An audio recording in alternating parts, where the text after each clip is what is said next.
إلى سيدنا محمد وعلى آل سيدنا محمد.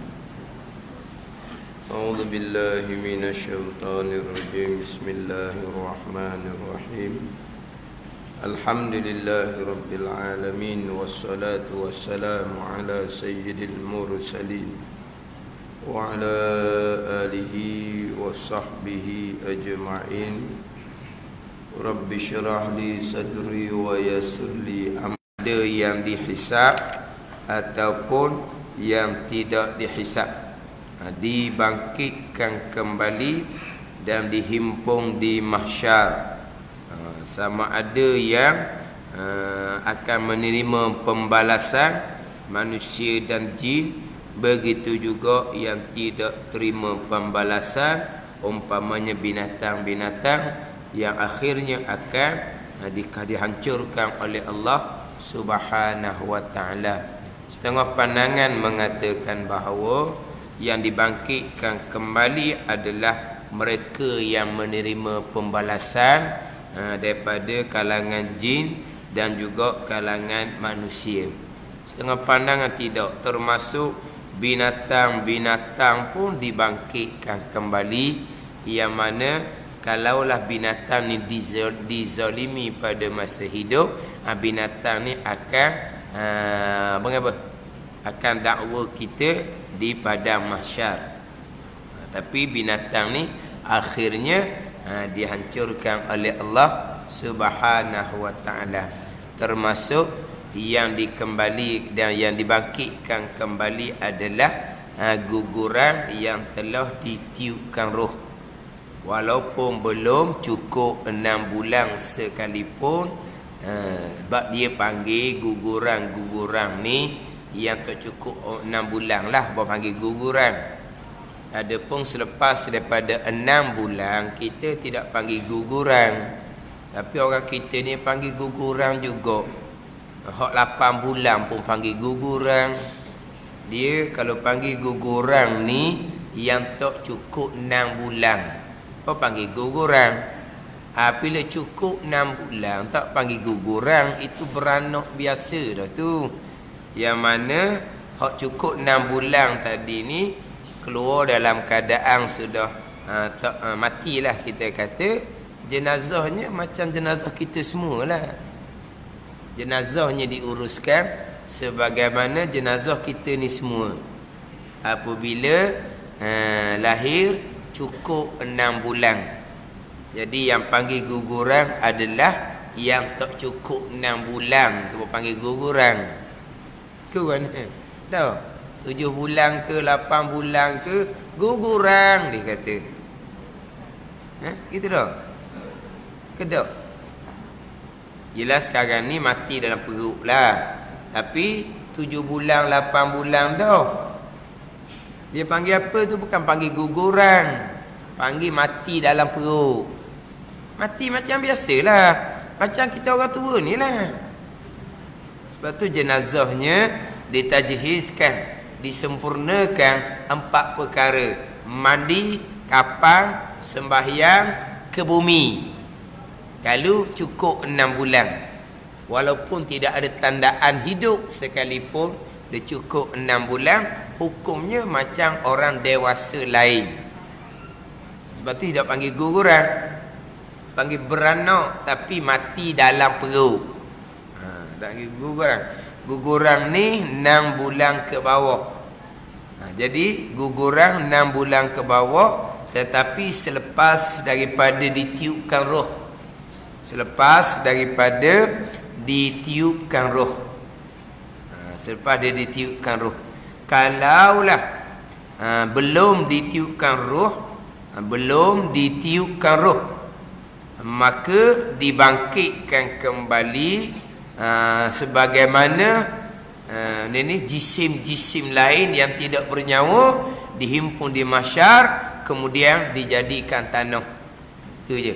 Maknanya termasuk yang belum lagi ditiupkan roh pun akan dibangkitkan kembali, tetapi akhirnya Allah Ta'ala hancurkan jadi tanah.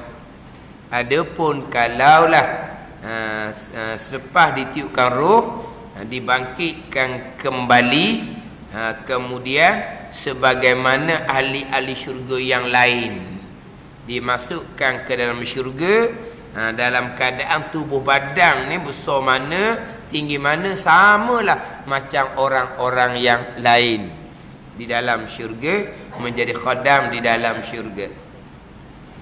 Jadi semuanya dibangkitkan kembali, termasuk yang tidak ada pembalasan, contohnya binatang. Kemudian dihimpun di mahsyar, dihimpun di mahsyar, yang mana dalam keadaan yang tak samalah, dalam keadaan berbeza. Orang yang ada amal, orang yang tidak ada amal, keadaan yang berbeza. Orang ada amal, ada bekalan, tu tak ada apa-apa pun, tak ada masalah.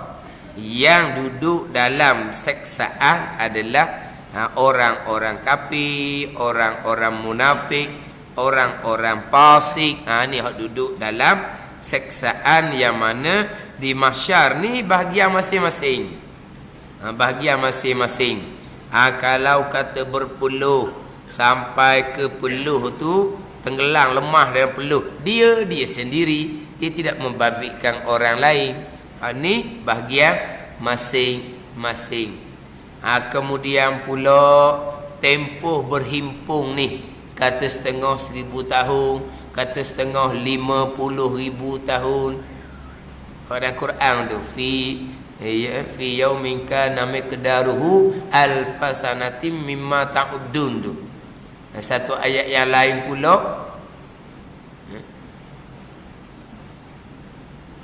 ta'rujul malaikatu warruh fi yaumin kana miqdaruhu 50 alfasanah. Dia ada dua ayat tu, 1000 tahun ataupun 50,000 tahun tempoh berhimpun di mahsyar. Tapi satu hari di hari akhirat sama 1000 tahun di dunia. Satu hari di hari akhirat, kalau kira tempoh masa dunia adalah 1000 tahun. Kalau kata 1000 tahun sekalipun, nak kira mana? Kalau kata 1000 tahun, tak boleh 1000 kali 1000. Sebab satu tahun tu, berapa hari satu tahun tu? Berapa hari sih yang satu tahun tu?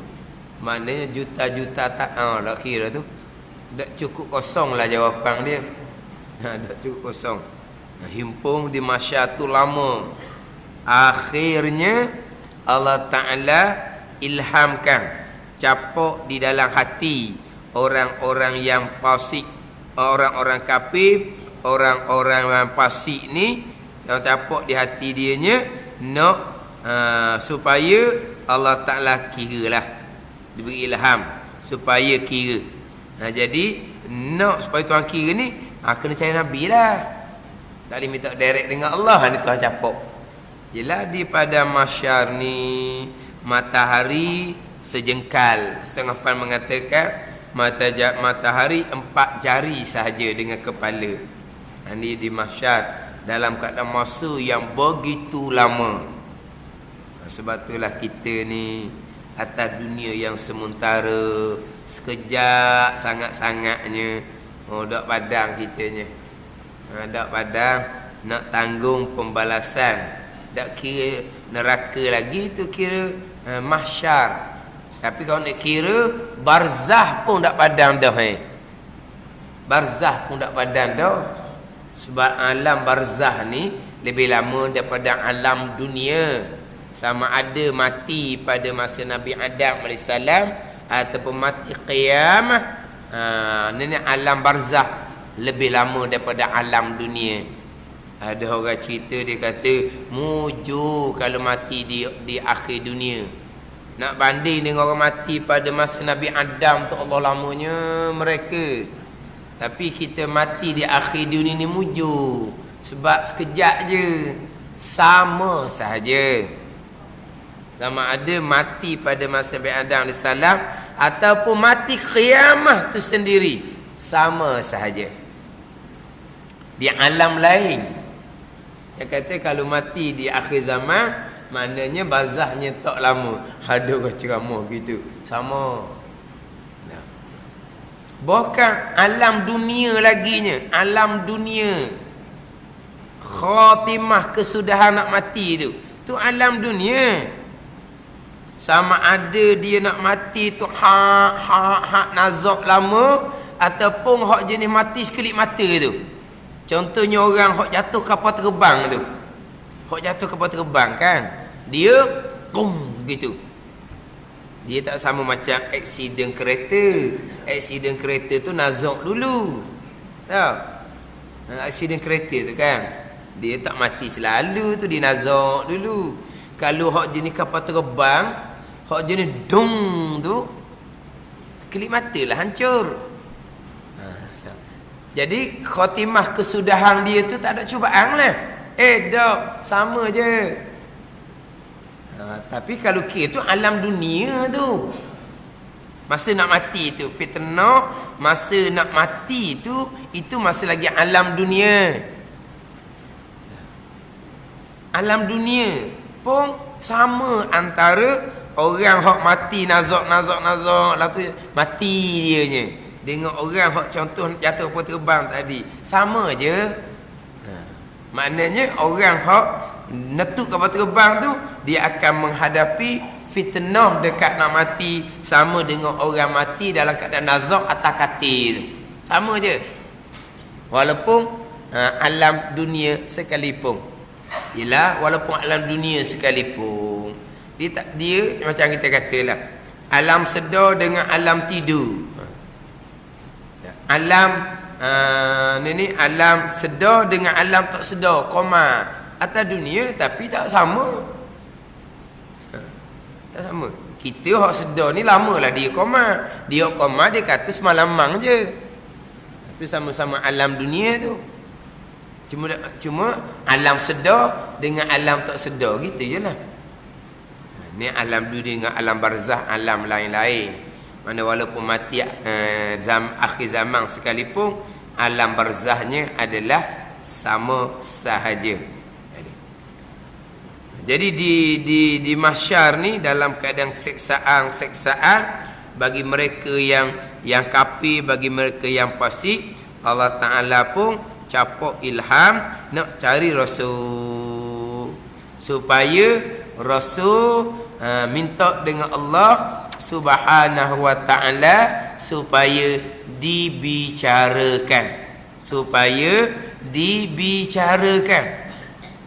maknanya lepas bicara tu, sama ada ke neraka gila, sanggup dah. Ke neraka pun ke neraka gila. Mana sanggup dah pergi ke neraka. Walahal mahsyar, walaupun dalam keadaan seksaan macam mana pun, berat neraka lagi daripada mahsyar. Inilah susah hidup atas dunia. Baik mati. Baik mati mana? Barzah kalau tak ada bekat, berat. Atas dunia tak ada bekat, lah mitok lah mana-mana pun. Cari rumah kebajikan masyarakat ke, mitok sedekah ke, atas dunia ni kira ke mana-mana pun. Tapi kalau tak ada bekal di alam barzah, baik mati. Apabila tak ada bekal di alam barzah, lama di alam barzah, bilalah nak dibangkitkan kembali. Nak bangkit kembali pula dah tahan dah barzah ni. Bila nak bangkit kembali? Boleh bangkit kembali duduk mahsyar bila nak kira ni? Kan? Dia kau lama, kau gelap, kau berat. Tapi tak tahu, tak tahan, kiralah. Jadi dia pun berjumpa Nabi daripada Nabi Adam alaihissalam, supaya Nabi Adam minta dengan Allah Subhanahu wa ta'ala. Nabi Adam pun jawab, lastu laha bi ahli nafsi. Hak bak minta dengan Tuhan supaya Tuhan kerakih dia, dia panggil asy-syafa'atul kubra. ataupun dikenali dengan asy-syafa'atul uzma. Syafaah besar dia panggil. Syafaah ni pertolongan. Dia ada syafaah besar, syafaah kecil. Syafaah besar ni minta pertolongan supaya minta dengan Allah, supaya Allah Ta'ala bicarakan. Ni asy-syafa'atul uzma adalah milik Nabi sallallahu alaihi wasallam. Sebab tu Nabi Adam dia salah jawab, hak tu bukan hak aku, tidak berkelayakan waktu tu. Sebab apa? Hak tu hak Nabi sallallahu alaihi wasallam. Cari pula Nabi yang lain kemudian tu. Nak boleh kejumpa pula satu-satu Nabi pula 1000 tahun pula nak boleh kejumpa. Inilah. Sampailah kepada Nabi sallallahu alaihi wasallam. Nabi pun jawab, ana laha. Akulah yang memiliki syafaat besar tadi. Aku yang memiliki syafaat besar tadi. Maka Nabi SAW pun sujud di bawah arasy, mohon kepada Allah Subhanahu wa ta'ala supaya Allah Ta'ala bicarakan. Kemudian akhirnya Allah Ta'ala berfirman, ya Muhammad, irfa' ra'sak washfa' tu syafa'. Mana angkat kepala olehmu ya Muhammad, kamu minta syafaat, nescaya aku akan kurniakan syafaat. Apa syafaatnya? Pertolongan supaya dibicarakan. Maka dibicarakan. Jadi satu-satu peringkat dibicarakan, nak dibicarakan, maka di ni di apa ni? Di suratan amalan tu lah. Suratan amalan sama ada ni ambil dengan tangan kanan ataupun ambil dengan tangan kiri tu lah. Fa amma man utiya kitabahu bi yaminihi fasawfa yuhasabu hisaban yasira. Maknanya kalaulah catatan amalan tu banyak kebajikan, dia akan ambil dengan tangan kanan. Ni bukan kata kita ambil tangan kanan lah. Tak gitu. Sebab itulah kita atas dunia ni, kita perkara baik kita guna dengan tangan kanan. Mudah-mudahan di hari akhirat apabila dihulurkan catatan amalan, kita ambil dengan tangan kanan. Bila ambil dengan tangan kanan tu tercerahlah harapan dia. Kalau ambil dengan tangan kiri tu tu beratlah jadinya. Kalau ambil dengan tangan kiri, maknanya apa tu? Suratan amalan penuh dengan kejahatan, nak banding dengan kebaikan. Kemudian catatan amalan tu dibaca. Ada setengah mengatakan baca betul-betul. Itu pandangan yang rajih, yang kuat dalil. Setengah mengatakan suratan amalan tu dibaca itu majas daripada kata masing-masing mengetahui. Bukan nanti baca macam duk baca learning lah dak. Sebut kata dibacakan suratan amalan itu majas, sindiran daripada kata masing-masing tahu manakah yang dapat manfaat bagi mereka, manakah yang mudarat bagi mereka.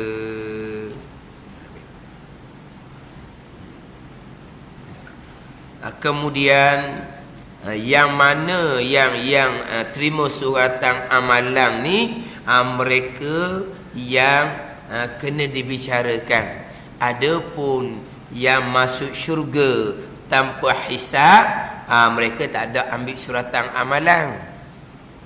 Hak mana masuk syurga tanpa hisab? Para anbiya, hak masuk syurga tu. Hak tu para anbiya, hak tu tidak ambil suratan amalan. Malaikat pun tidak ambil suratan amalan sebab malaikat tidak ada suratan amalan. Begitu juga orang yang masuk syurga tanpa hisab pun mereka tidak terima suratan amalan. Hak terima suratan amalan mereka yang akan dihisabkan, mereka yang akan dibicarakan. Mereka inilah yang akan menerima suratan amalan. Kemudian dibicarakan. Bicara ni panjang. Bicara ni panjang hisab ni. Kemudian hisab ni sendiri pun ada bagai-bagai lah. Ada yang hisabnya simple-simple je, rekah-rekah je. Ada yang mana dihisapkan secara detail. Gitulah. Yelah, macam kita atas dunia gitu juga kan. Kadang-kadang orang periksa tu kan. Ada hak tak periksa pun ada. Jalan. Ada hak ditahan, tanya sikit je. Ada hak ditahan, tanya banyak. Ada hak ditahan, so masuk dalam bilik telah nyambungi apa. Dia nak cek habis. Ni, gitulah. Kan ada kan, custom tu kan. Tu orang tu jalan straight tu. Tu straight lah. Hak dia panggil lah. Hak panggil tu lah. Macam-macam pula. Ada tanya sikit-sikit. Ada tanya sungguh-sungguh. Tu kata, ada suruh buka beg situ. Ada masuk dalam bilik. Jadi, bicara hisab ni macam-macam. Ada hak bicara secara slow-slow. Ada hak bicara secara jahar. Saya jahar ni cara kuat-kuat. Sir dengan jahar tu nak. Biasa dah. Sir perlahan. Jahar kuat. Hak ni kita biasa dalam fiqh tu lah. Mayang tu ada bacaan sir, ada bacaan jahar. Lagi tak ada tersir dengan jahar lah. Kita dengar pelik. Sir perlahan, jahar kuat. Ada bicara secara sir, ada bicara secara jahar, secara kuat. Siapa ke? Tak ada orang tahu. Dia panggil apa? Macam mahkamah tertutup lah dah. Jadi bicara tu perlahan, orang tak tahu. Ada yang dibicarakan dengan kurniaan. Hak kurniaan bil fadli, ada bil adli. Bil fadli ni lempah kurnia Tuhan. Itu hak orang kah. Hak bil adli ni sesa. Allah panjang aja, itu keadilan. Hak tu rekah tu, itu kurniaan. Dia panggil bil fadli dengan bil adli. Macam contohnya, masuk syurga bil fadli, masuk neraka bil adli. Masuk syurga bil fadli, kurniaan Tuhan. Dimasukkan ke dalam neraka bil adli, keadilan Tuhan. Jadi kalaulah bicara tu dengan bil fadli, pendek faham tak? Mana kalau kita kata kau ada kabel lah tu. Ada kabel.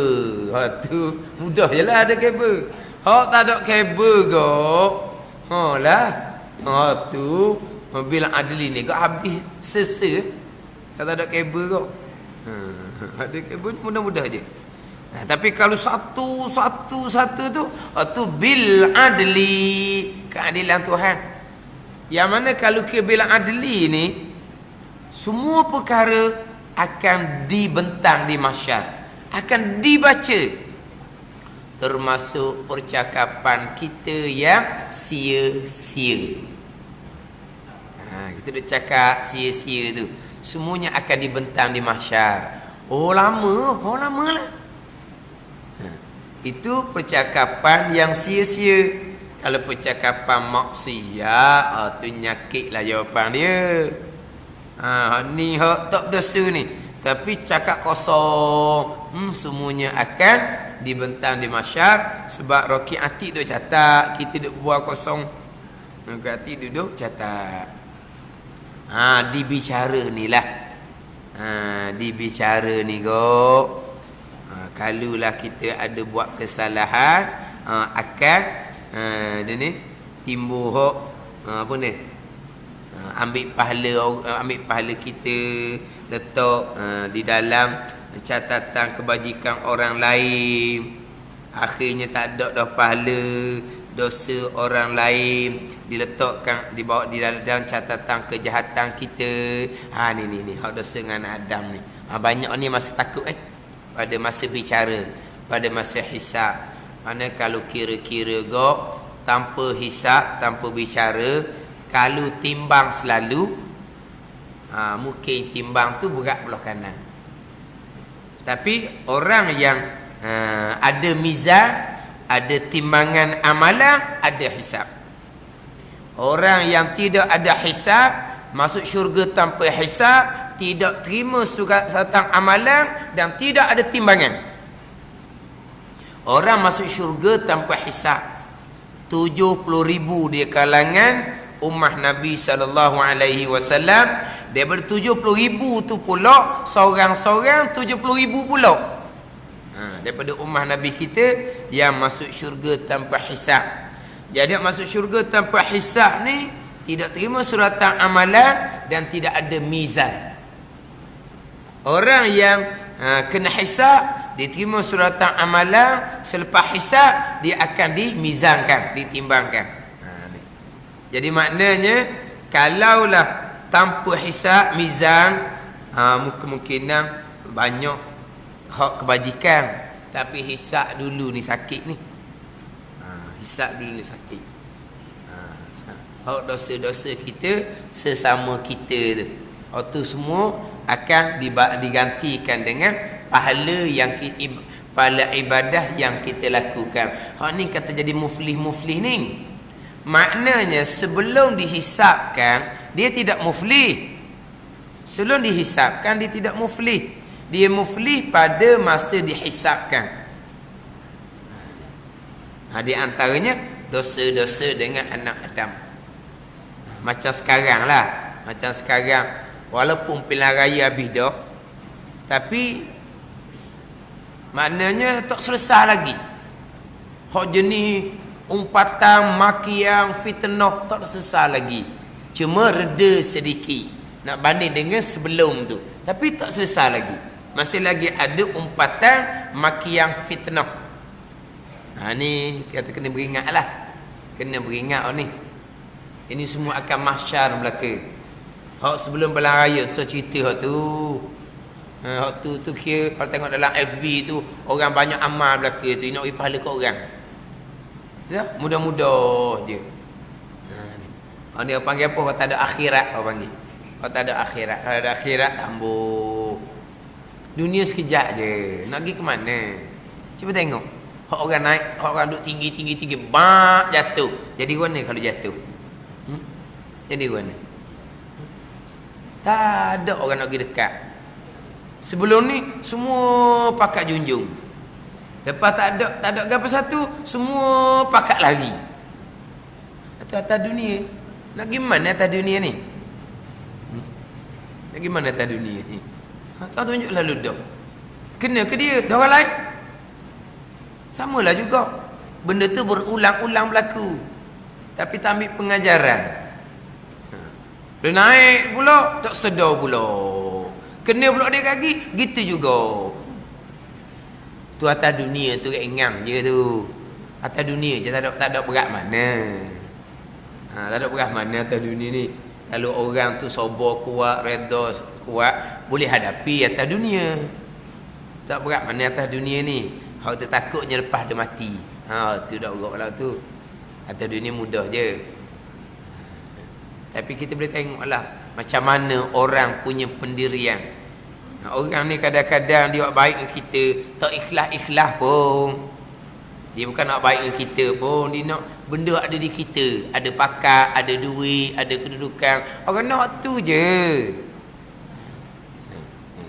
Kita orang junjung akak kita jadi megah pula. Walah tak ikhlas pun. Kadang-kadang hati tu dia nyumpah sokmo pun tak tahu. Samalah juga. Yelah kadang-kadang dia apabila kita ni hati tak sebenar, Tuhan tidak akan jadikan hati-hati ni panggil apa, hati yang bersatu. Ya. Bersatu kat luar je. Kok dalam ni belum tentu. Tapi kalau kita duduk atas jalan agama tak kira zahir saja. Dia akan kira pada hati. Jadi kalau kita atas jalan agama, kita akan jaga hati. Tapi kalau bukan atas jalan agama, atas jalan dunia, dia Oleh kerana dunia tu ada di situ, maka dia pun pakai kerjasama untuk junjung dunia. Tapi hati tak akan kerjasama. Hati tak akan bersatu. Ni awak takut. Dunia setakat tu je. Takut kadang-kadang duduk sebelah-sebelah pun, bila nak mati dia ni. Takut main duduk gitu je. Mana hati orang ni, hak Tuhan akan pecah belahkan hati. Panjang umur, lambat teh mati aku pula nak. Contoh dalam hati orang. Mereka tahu. Tapi kalau ikhlas lillahi ta'ala, tak ada sanggup hati timbul gitu. Sebab apa? Sebab Allah Maha mengetahui apa yang ada dalam hati kita. Kita malu kalau dalam hati kita seumpama tu. Tapi kalau kita tak kira agama, tak ada masalah. Sekatu je dunia. Sebab tu kata nak selamat dunia, kembali pada agama. Nak selamat dunia, bukan kata nak selamat akhirat saja. Nak selamat dunia, kembali pada agama. Selamat dunia dan akhirat. Kalau tak kembali pada agama, akhirat tak ada bahagian. Dunia pun tak selamat. Walaupun dunia tu nampak macam megah pun, tak gimana pun. Kadang-kadang senang kok Zohir, hati tak senang. Zohir kaya raya, hati pakai miskin. Tu. Kalau kita hanya kejar dunia, kita kembali pada agama. Kembali pada agama, dunia kita tak akan terlepasnya. Dunia selamat, akhirat pun selamat. Kena jagalah dosa-dosa dengan anak Adam ni. Kita kena didik anak kita daripada belum dia balik. Dia balik, manusia biasa. Tak lepas dia dosa. Tapi jangan babik ke dosa dengan anak Adam. Jangan kosek orang. Hati orang jangan kosek, maruah orang jangan kosek, jangan. Tasud. Sebab dosa anak Adam ni, haji mabrur sekalipun tak selesai. Sebab tu orang nak pergi Mekah kan, dia minta maaf dengan orang tu, dia minta maaf dengan orang tu. Kalau kira kau tak payah minta maaf dah.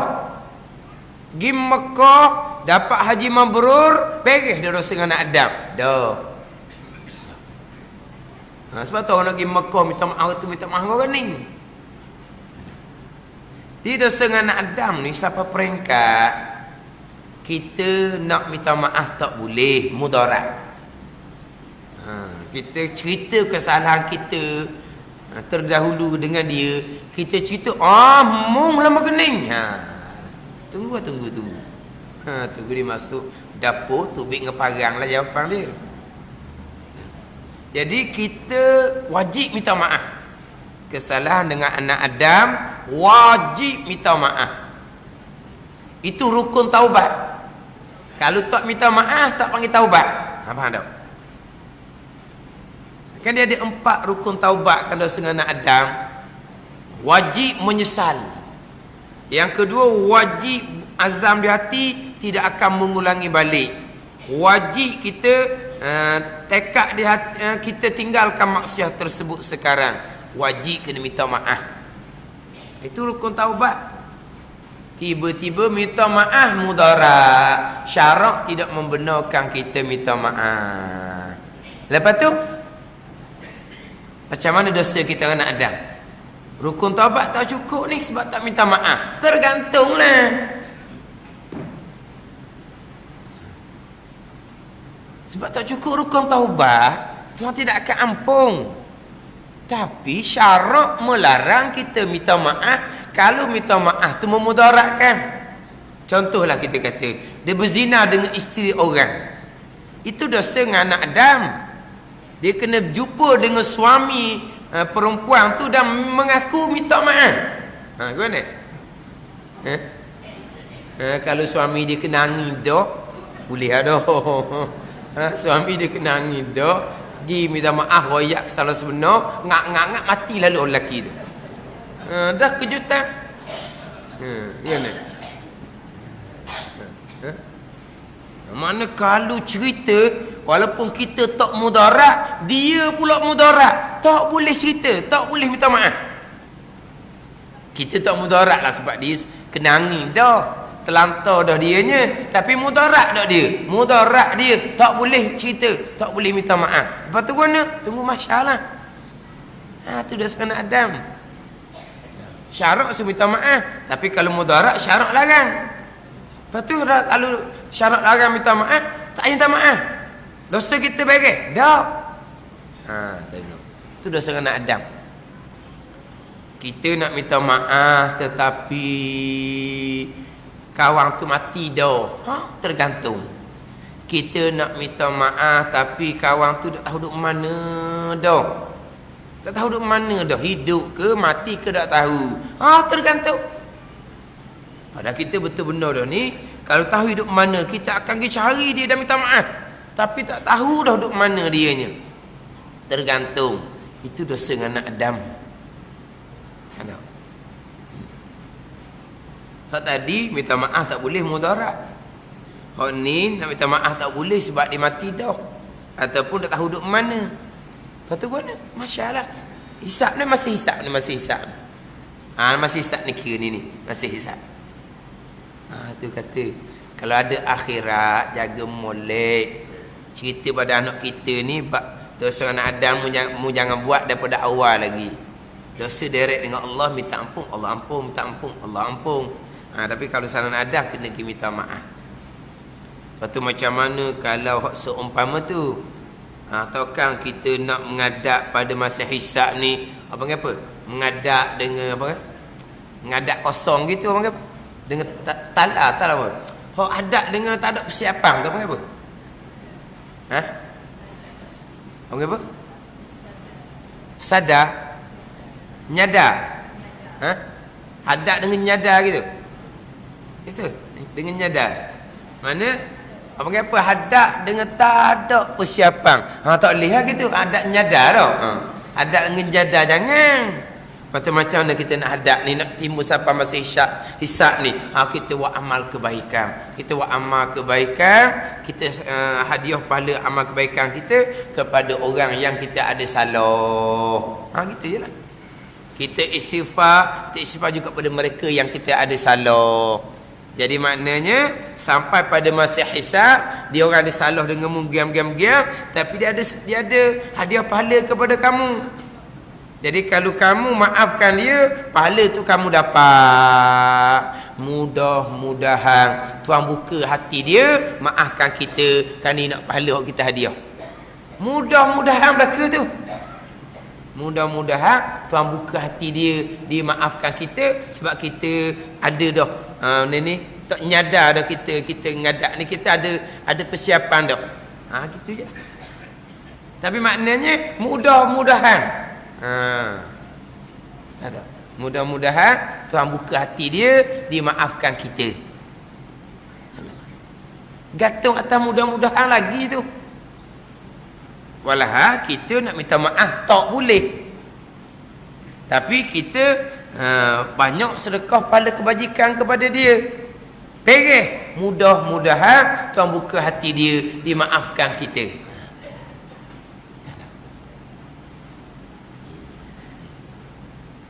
Ni nak cerita bab hisab. Ada begitu.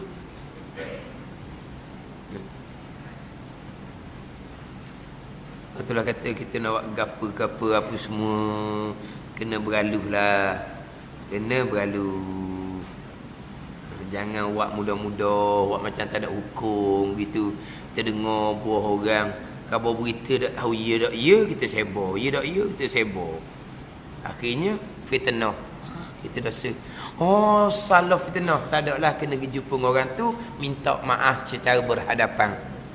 Itu je lah. Kalau tidak, masyar. Itu kan. Kata-kata. Tak payahlah. Tambahan pula kalau macam umpatan. Kita umpat kepada mereka yang kita tidak suka. Jadi munasabah kedok kita beri pahala kita kepada orang yang kita tidak suka. Munasabah ke? Orang yang kita tak suka dia, apa meluat. Tengok nak mutah dah dia kata. Tu meluat. Kalau orang tu kita meluat ke dia, tak sudah atau pahala lah ke dia. Misal orang mu tahu tak cerita dia? Aku tambah. Apa tak dengar? Aku tambah hadiah pahala ke dia. Aku dak bagi ke dia. Biar duk gitu. Orang kita dak berahi. Kalau kata nak belanja teh, kita dak belanja. Biar kata kedekut pun kedekut jelah. Kalau dia, kita dak belanja. Kita dak bagi ke dia. Kita takkan belanja ke dia. Tiba-tiba kita dak bagi ke dia, kita belanja pahala. Cerdik ke gitu? Lepas tu kata Abdul Al-Mubarak, jikalau aku ni orang yang suka mengumpat, nescaya aku akan mengumpat kedua tua aku, kerana kedua tua aku ni lebih berhak dengan pahala kebajikan aku. Kata Abdul Al-Mubarak, kalau aku ni baik mengumpat, jangan salah faham ni. Oh, nak mengumpat boleh mengumpat ke mak ayah? Jangan. Tapi nak ceritanya Abdul Al-Mubarak mengatakan bahawa kalau aku ni baik mengumpat, aku tak mengumpat orang lain, mengumpat mak ayah lah, sebab mereka lebih berhak dengan pahala kebajikan aku. Ni kita pergi beri pahala kepada orang yang kita dah benci. Patutnya orang yang kita benci tu tak sudut cara ke dia. Warna mu'aji tu.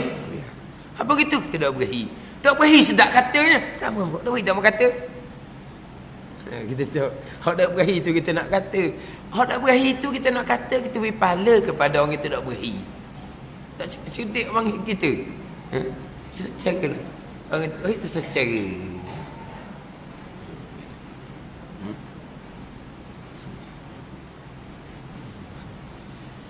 Dia nampak raya lah. Kalau hok suasana learning tu, kalau duduk gitu semua, siapa 5 tahun lagi kita straight. Tak habis-habis. Orang tu tak ada kerja bang kali. Berkali dia sepanjang masa duduk dengan telefon je dia tu. Tok dia tu. Berapa kali lah. Allah banyak mana masih digunakan untuk ni, untuk umpat, untuk maki, untuk fitnah. Bayangkan masyar macam mana. Atas dunia ni kita boleh nyamar guna nama orang lain pun boleh. Masyar tak ada nyamar dah.